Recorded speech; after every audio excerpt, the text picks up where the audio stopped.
good afternoon, everyone. Very distinguished delegates, I'm going to cover reimagining education and skilling with national credit framework and blended learning. Now, this is a very important topic from the viewpoint that after the implementation of NEP 2020, its actual implementation is going to come through the NCrF, National Credit Framework. So we're going to discuss as to what all this will entail and what all will go into this. First of all, I'll just explain the vision of vocational education skilling for India. Firstly, we want to achieve the global skill standards, making India the skill capital of the world. That is how we empower our youth. Secondly, the vocational education training is going to be made more aspirational, dignified, paying, and lifelong career option. Thirdly, it should address the skill gap, the existing as well as the future skill gap, and also provide the global skill needs and the workforce. Then the NCVET, as you know, is the national skilling regulator. So we want to keep our footprint very, very small. So light but tight regulation. And basically we go for empowering our stakeholders rather than actual regulation. Also, the education as well as skilling is becoming outcome centric, and it must result into either some kind of employment or entrepreneurship. Very importantly, skilling is being integrated with education at every level. You talk about schools, you talk about colleges, you talk about universities, you talk about Bachelor of Engineering, Master of Technology. Everywhere we are putting in those skill components. And we are ensuring that we get the manpower for Atmanirbhar Bharat. And of course, for the first time, we are also enabling blended learning. That means learning in mixed mode. That is extremely important. Before I get into that, I would like to just list the 13 megatrends which are ultimately converging into 12 transformational themes. And these megatrends basically guide us as far as we think about the future skilling ecosystem. So right from connectivity, convergence, which covers a lot of areas connected with connectivity, including 5G, connectivity, data monetization, digital reality, cybersecurity, blockchain, etc. We have cognitive era with ML, AI-based learning, future computing, robotics, and so on. And then brick and click, smart is new green, social trends, that's basically pertaining to aging population, handling the Generation Z, women as a new customer, new class of customer, rising middle class. So all those are going to guide our requirements for the future. Then new business models, health and wellness, that is another area. Then innovation to zero, economic trends, urbanization, that is city as a customer, future of infrastructure development, future of energy, and future of mobility. Now, these are the 13 areas, and these 13 areas would be defining the transformational themes. Now, NCVET as a new age regulator, as I said, we believe in light but tight regulation. However, we don't compromise on quality. So earlier the skilling was a very fragmented kind of regulatory framework. Number of agencies were doing something or the other. Now it has been put together at one place. It's a very forward-looking, open to new ideas and futuristic skills which we are bringing. And mostly we believe in subordinate regulations and self-regulation by most of the recognized bodies, which we recognize either as awarding bodies or as assessment agencies. And there is a lot of flexibility and agility, keeping in view the dynamic needs of the industry, the market, as well as international markets. Also, improving the quality of skilling, relevance to the industry needs, employability, and value to the stakeholders. That is the basic mantra we are using. Director General Training, which has about 15,000 ITIs with it. For the first time, we have restructured all 150 qualifications. They are running now, as of today, they are running 152. So we have restructured all their qualifications. Happened for the first time after 70 years. And then market-driven skilling, which is valued by the industry and the employers. And this skill qualification, as I said, they are not only for the schools, not only for the school pass-outs, but also for UG, PG, even PhD students, all higher education institutions. So that is extremely important.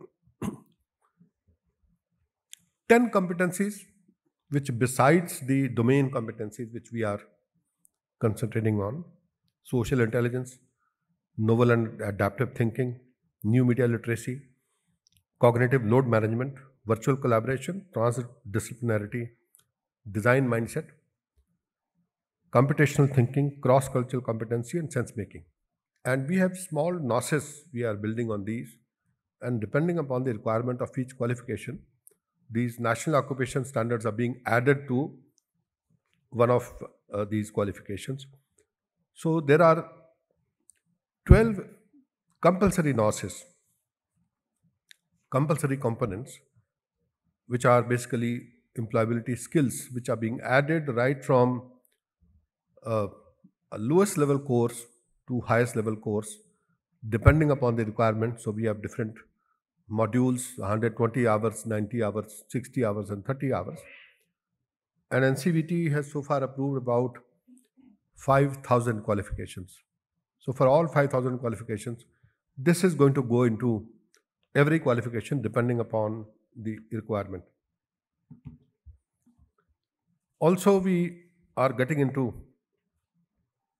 multi-skilling, cross-sectoral skilling. Earlier, the qualification used to be long, 1 year, 2 year. Now you can go for even smaller qualifications, a NOS-based qualification. That means 30 hours, 60 hours, 90 hours, 120 hours, and even micro credentials and micro certificates. That means 15 hours of upskilling or 30 hours of upskilling, so which happened for the first time in the skilling ecosystem.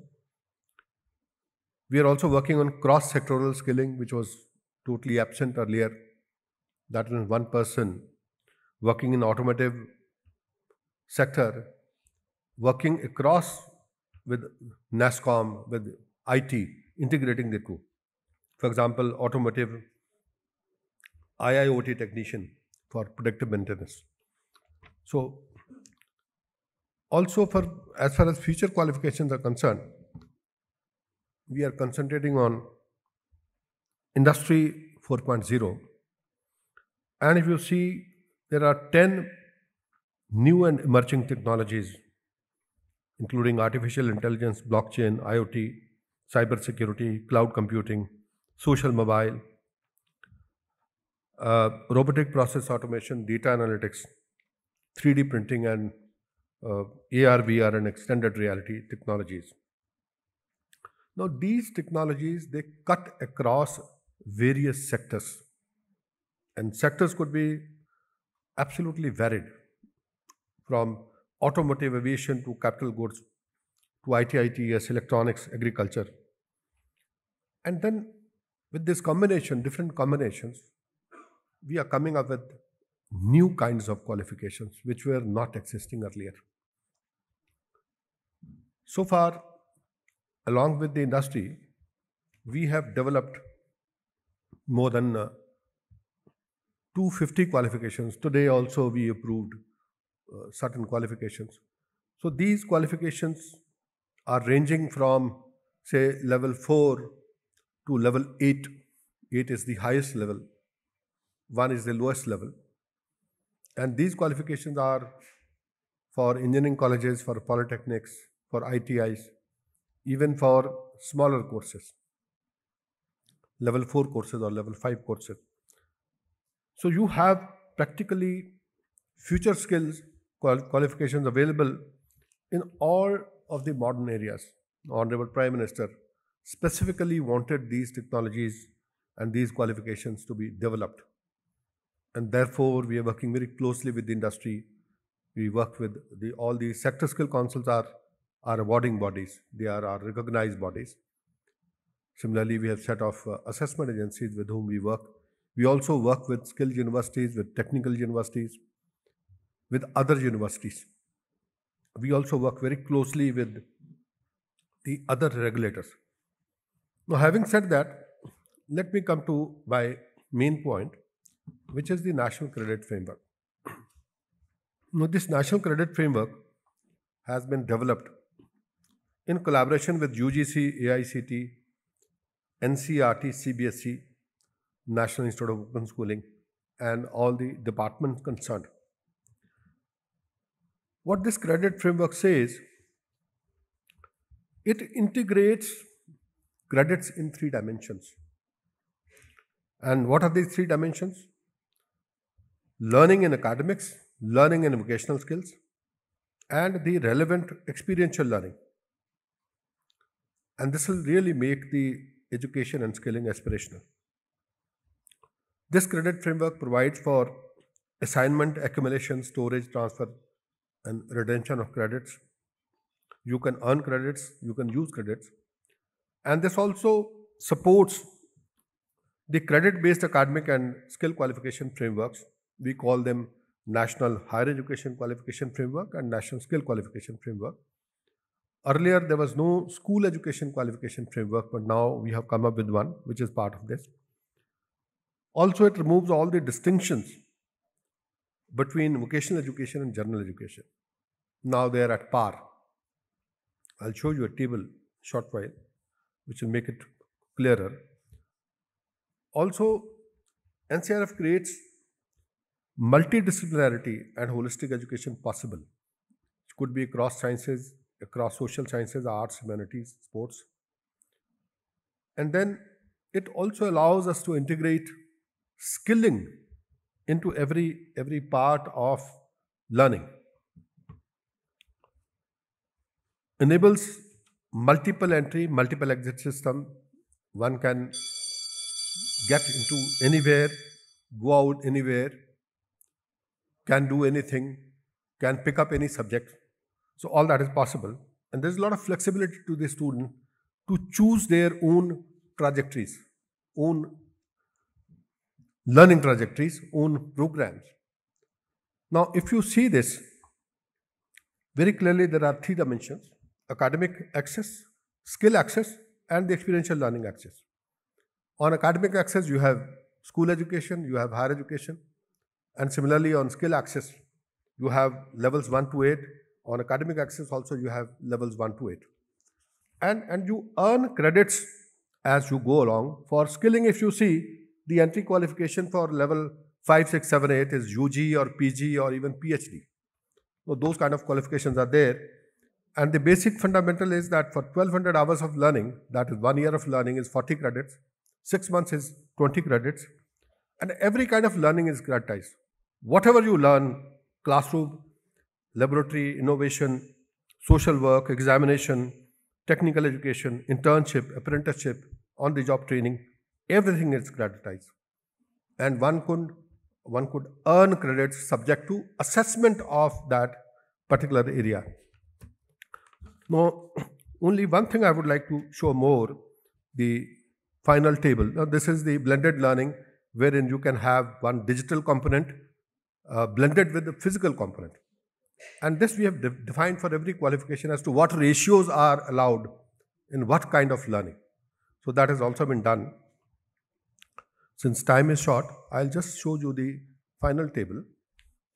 Now that's the final table which I wanted to share with you. You can see right from the school education level, you can see the foundational skills up to the PhD level.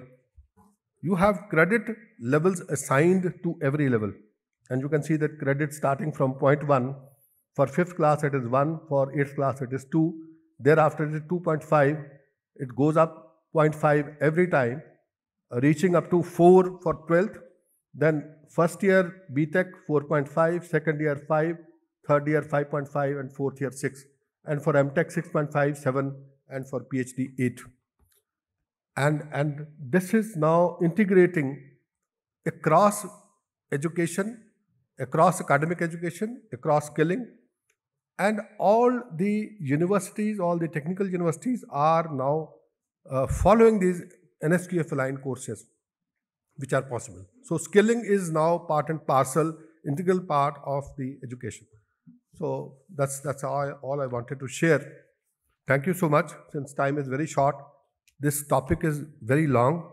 We have had consultation with all the 1100 universities in the country. We have had consultations with all the IITs, IIMs, all triple ITs, all NITs, all IIS, SERs, similarly all technical education institutions, technical universities, all state technical education boards. This policy is now ready and this will be rolled out by next month. So thank you so much. Once this policy comes in, the education is going to be very, very flexible for all of you. Thank you so much.